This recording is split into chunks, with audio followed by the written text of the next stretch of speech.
If you've been following the story of Moana 2 here on That Park Place, you already know what I'm about to say, and it sounds like Moana 2 needed a little bit more time in production. Well, now the reviews are out, and it agrees with what we've been predicting. We take no joy in saying that, but let's talk about the critics who are finally reacting to Moana 2 here on That Park Place.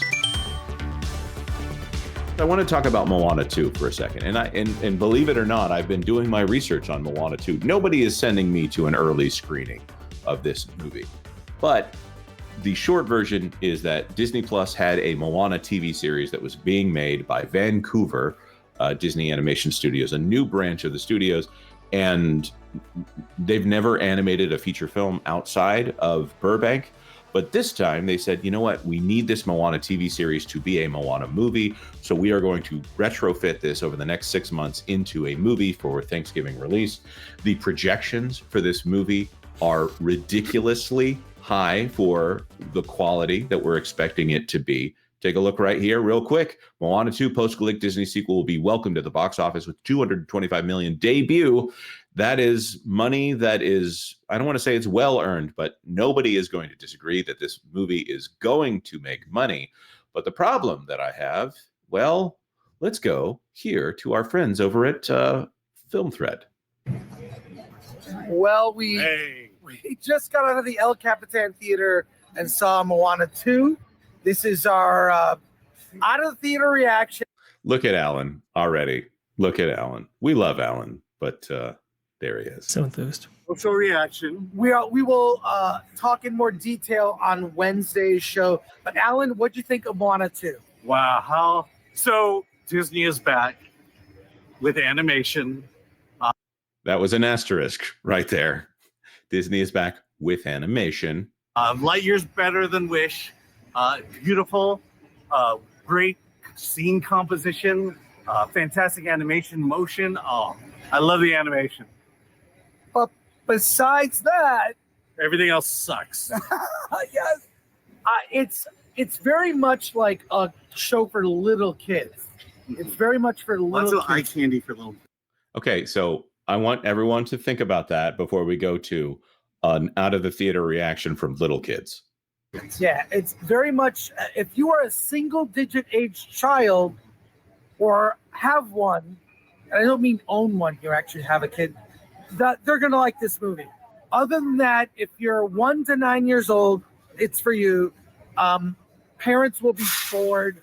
I was bored, and none of the songs were memorable. The most memorable song was from the first movie. Yes. Yes. I'll say this, though. If you're afraid of water, this movie is perfect because everything is shallow. The story, the song, all shallow. No fear of going in too deep. All right. Look at Alan right there. He's not able to do a complete review of this at this point. I think it's a few more hours before the reviews come out here. But Alan is a huge Disney fan, and if you're watching right now, Alan, salute to you out there. I want to go over here to this channel, Moana 2 Out of the Theater Reaction. This guy brought kids with him. I'm not going to assume they're his kids, but I thought their comments were very telling on what little kids would think of Moana 2. So we just got out of the theater from watching Moana 2. I had fairly modest expectations for this film, and I found it to be a safe sequel. It never really swings for the fences. It never really takes any big chances. This is Disney animation, by the way, so I already find that statement offensive for what Disney has done. Means it never really strikes out. It's solidly entertaining from beginning to end. There's some solid jokes throughout the film. None of the songs, I think, are as memorable as the songs in the first movie, so that's kind of a big disappointment, but it's a solid Moana film. If you like the first film, you'll probably have more Moana fun with this movie. Garrus, what do you think about Moana 2? I liked it, and I really liked it, the songs. I liked it when bad guy, sort of like a bad guy, said, "Let's get lost." Oh, you like the villain song? Yeah. Oh, nice. You excited to listen to the songs on the way home? Yeah. Yeah. Chloe, what you think about Moana 2?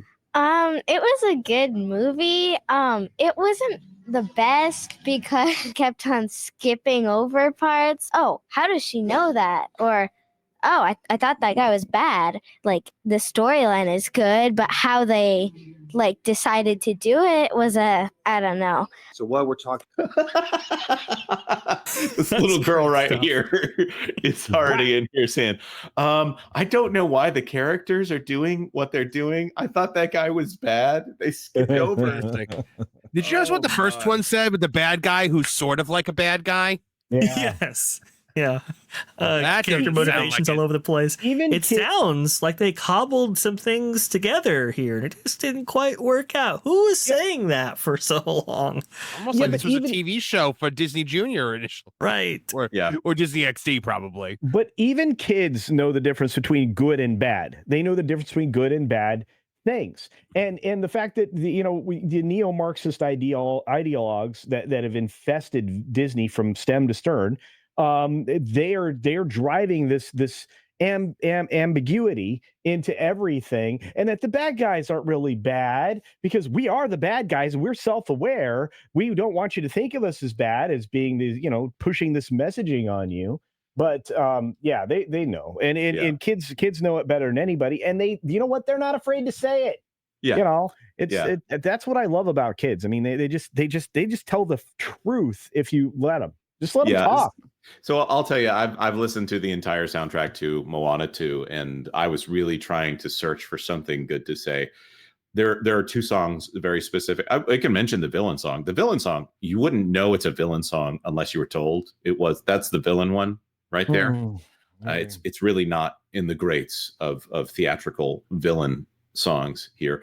Also emphasizing the fact that like the cast-offs from Aladdin, for instance, became the Broadway musical. So like Proud of Your Boy and the song about Aladdin's friends that didn't fit into Aladdin after they decided to redo it. Disney has made millions of dollars with the cast-offs of the Howard Ashman, Alan Menken era. So when I say that Beyond, which is the big song for Moana in Moana 2, I would say it's about as memorable as Fathoms Below from Little Mermaid. That's the comparable amount of memorability here. There's a song from Maui called Can I Get a Chihu? And I have never thought to myself that I would like to hear more auto-tune on a song, actually. And I went back and I listened to the original just to check it out, just to make sure that I'm not overly praising Moana. But when you think about the song You're Welcome, it is not the greatest of Disney songs. It's very Lin-Manuel Miranda, but they managed to tell the legend of Maui in this song that also tells you exactly who Maui is. He's a big dude who thinks he's great, who has failed in some way, but his biggest character flaw is also the reason why you love him. And it's a fun song to hum along to. Whereas Can I Get a Chihu is like a rap song where you can't even keep track of what the lyrics are. It's like they would said, well, how do we write a Lin-Manuel Miranda song? But they failed at that. Well, it's consider that also you have the Aquafina rap from the Little Mermaid that I think is just the apex of Disney. Right. I would put those right alongside one another in quality. If that is the bottom rung of Lin-Manuel Miranda, Can I Get a Chihu is right underneath that. And they even go into the idea of Maui thinks that Moana is better than him and he's a better person because of Moana. And putting it in the song kind of puts her in that, I don't know, I would try to stay away from that girl boss territory if I was Disney right now, because that makes very boring main female characters. Well, that's going to be a problem, Jonas, because they have this thing that they're hiding away that's called Snow White that they don't want anybody to talk about. Right. And we don't have time to play the Lilo and Stitch trailer right now, but it's at least something in the style of Lilo and Stitch, and we're hearing a lot of reasons. I think Pro might be talking about it on the Pro Show today. It's going to be memed to death, that trailer. Yeah. Yes. Just putting all different Bob Iger's face on Stitch as he destroys the Disney castle. Yes. Josh D'Amaro, Rachel Zegler. It's going to become a huge meme in the future. Right. And it's a matter of record for me how much I think the lyrical genius of like Part of Your World, 1989, from The Little Mermaid. It's this song that is that is, it sounds like it's stream of consciousness because there's no big words in that song, and yet every single thing, there's internal rhyme, there's alliteration, and it's stacked on top of each other. The fact that they are using evocative language to try to say, you know, where they can walk, where they can run. Oh, she's accelerating here. What's a fire, and what's the word burn? And that's the word right there. It's almost as if it's an ignition, and that's where the climax of the song comes. Of course, Jodi Benson, forgive me for saying this, Jodi Benson is a better singer than auli'i Cravalho, and of course better than The Rock. So like right from the moment that you listen to this song, and just like if we go back to How Far I'll Go, that is a song where you know exactly what is going on in this girl's heart. It's a great Disney I Want song. There is nothing like that in Moana 2. So this is just like Inside Out. They've taken all of the elements from the previous film and said, well, what if we just continued following them with the camera and see if that makes money? In Kingdom Hearts 2, they do the Little Mermaid world where everything's a musical like rhythm game. And it's very if you have never seen Little Mermaid before, know nothing about it, it's very obvious which are the songs from the movie and which are the ones that they specifically wrote, you know, that not Alan Menken wrote for the game, because they're just horrifically bad. And that was what I was expecting every song in Moana 2 to be. Yeah, this is particularly damaging because I think what made Moana, the original, kind of a you know, kids putting on repeat for Disney Plus, and obviously, you know, boosting those numbers up, is because of those songs, you know, and without those songs, that's really going to be interesting. I think it's still going to make money at the box office, but is it going to be one of those, you know, on repeat viewings for Disney Plus that I think the company wants? That's going to be interesting to see. Also, too, this is one of their most, you know, treasured franchises right now.